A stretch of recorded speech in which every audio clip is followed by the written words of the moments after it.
സർക്കാരിനെതിരായിട്ടുള്ളതല്ല, state ഗവൺമെന്റിനെതിരായിട്ടുള്ളതാണ് നമ്മുടെ സമരം. സർക്കാരിനെതിരായിട്ടുള്ളതാണ് നമ്മുടെ സമരം, ജനങ്ങൾക്കെതിരായിട്ടുള്ളതല്ല. ഈ ജനങ്ങൾക്ക് വേണ്ടിയിട്ടുള്ളതാണ് നമ്മുടെ സമരം. അതുകൊണ്ട് എല്ലാവരും റോഡ് ക്ലിയർ ചെയ്യും.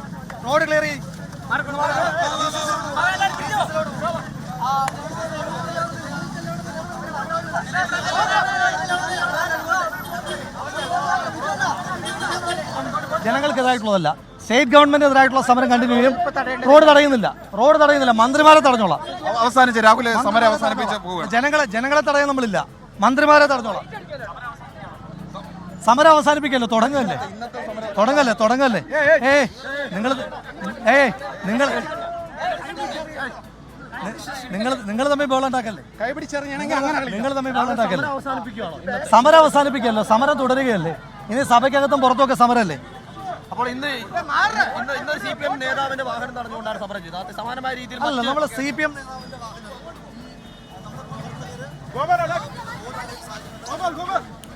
റോഡ് ഗതാഗതം തടഞ്ഞ് സമരം നടത്തില്ല, മന്ത്രിമാരെ വഴിയിൽ തടയാം എന്നാണ് രാഹുൽ മാങ്കൂട്ടത്തിൽ പറയുന്നത്. ഇപ്പോൾ പ്രവർത്തകരെ നേതാക്കളൊക്കെ ഇടപെട്ട് റോഡിൽ നിന്ന് മാറ്റിയിട്ടുണ്ട്. റോഡ് ഗതാഗതം ഇപ്പോൾ സുഗമമാക്കാൻ നേതാക്കന്മാരൊക്കെ തന്നെ ഇടപെട്ടിട്ടുണ്ട്. ജനങ്ങളെ ബുദ്ധിമുട്ടിച്ചുള്ള സമരമല്ല, സർക്കാരിനെതിരെയുള്ള സമരമാണ്. ജനങ്ങളെ വഴിയിൽ തടയില്ല, പകരം മന്ത്രിമാരെ വഴിയിൽ തടയാം, അല്ലെങ്കിൽ മന്ത്രിമാരെ വഴിയിൽ തടയും എന്നാണ് രാഹുൽ മാങ്കൂട്ടത്തിൽ ഇപ്പോൾ വ്യക്തമാക്കുന്നത്.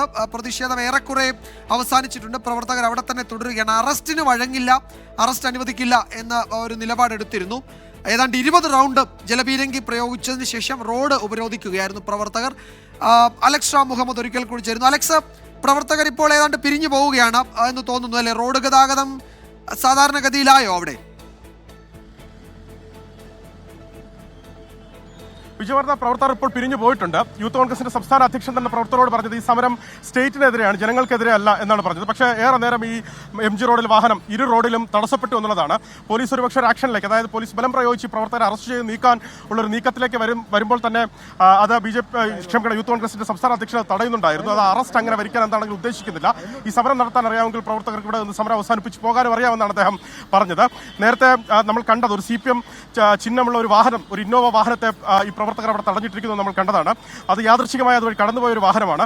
കടന്നുപോയത് മറ്റാരുടെയും വാഹനമല്ല, അത് CPMന്റെ ഇടുക്കി ജില്ലാ സെക്രട്ടറിയുടെ വാഹനമാണ്. അതിൽ ഇടുക്കി ജില്ലാ സെക്രട്ടറി ഉണ്ടായിരുന്നില്ല, ചില ഡ്രൈവറും മറ്റൊരു ഉദ്യോഗസ്ഥരും അദ്ദേഹത്തിന്റെ PA മറ്റോ മാത്രമാണ് ആ വാഹനത്തിലുണ്ടായിരുന്നത്. അത് ഈ പ്രവർത്തകർ ആ വാഹനം അവിടെ തടഞ്ഞിട്ടത് നമ്മൾ കണ്ടതാണ്. അതിനുശേഷം പോലീസ് എത്തിയാണ് ആ വാഹനത്തെ അവിടെ കടന്നുപോകാൻ വഴിയൊരുക്കിയത്. അങ്ങനെയാണ് ആ വാഹനം കടന്നുപോയത്. എന്താണെങ്കിലും ഏറെ നേരം മിനിറ്റുകളോളം ഈ MG റോഡിലും ഗതാഗത തടസ്സത്തിന് കാരണമായി.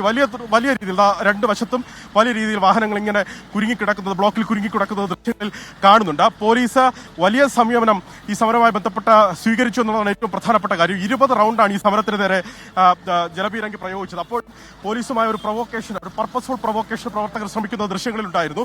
അവിടെ നിന്നും പോലീസ് അതിൽ വീഴാൻ പോലീസ് തയ്യാറായില്ല എന്നുള്ളതാണ്. അവിടെ ഈ പ്രവർത്തകർക്ക് നേരെ മറ്റൊരു ആക്ഷൻ എന്ന് പറഞ്ഞാൽ സ്വാഭാവികമായി അടുത്ത ആക്ഷൻ ടിയർ ഗ്യാസ് ആണ്. കണ്ണീർ വാതകം പ്രയോഗിച്ച് പോലീസ് അതിനുശേഷവും പ്രവർത്തകർ കടന്നുപോയില്ല എങ്കിൽ സ്വാഭാവികമായി ആക്ഷനിലേക്ക് പോകും, അത് ലാത്തി ചാർജിലേക്ക് പോകുമായിരുന്നു. അങ്ങനെ ഒരു ആക്ഷൻ എന്താണെങ്കിലും ഉണ്ടായിട്ടില്ല എന്നുള്ളതാണ് പ്രധാനപ്പെട്ട കാര്യം. അതായത് ആ സമരത്തിന് അങ്ങനെ ഒരു ലൈവ്നെസ് അത് ഈ നിയമസഭ ആരംഭിച്ച ദിവസങ്ങളിൽ തന്നെ നൽകേണ്ട എന്നുള്ളത് സർക്കാർ തന്നെ ഉദ്ദേശിച്ചായിരിക്കും.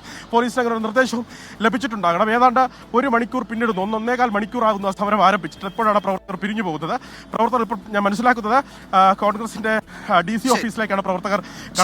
ശരി അലക്സ്, എന്തായാലും അലക്സ് സൂചിപ്പിച്ചതുപോലെ നിയമസഭാ സമ്മേളനമൊക്കെ ആയതുകൊണ്ടാവാം പോലീസ് സംയമനം പാലിച്ചിരുന്നു, കടുത്ത നടപടികളിലേക്ക് പോയില്ല. 20 റൗണ്ട് ജലപീരങ്കി പ്രയോഗിച്ചു. സമീപ കാലത്തൊന്നും ഇത്രയും ദീർഘസമയം ജലപീരങ്കി പ്രയോഗിച്ച ഒരു സമരത്തെ പോലീസ് നേരിട്ടിട്ടില്ല. അത് നിയമസഭാ സമ്മേളനമൊക്കെ നടക്കുന്നതുകൊണ്ട് മറ്റ് സംഘർഷങ്ങളിലേക്കൊക്കെ പോയാൽ സഭാതലത്തിലൊക്കെ അത് പ്രതിഫലിക്കും. അതുകൊണ്ടാവാം അത്തരം നടപടികളിലേക്ക് കണ്ണീർവാതക പ്രയോഗമോ ലാത്തി വീശലോ ഒന്നുമില്ല.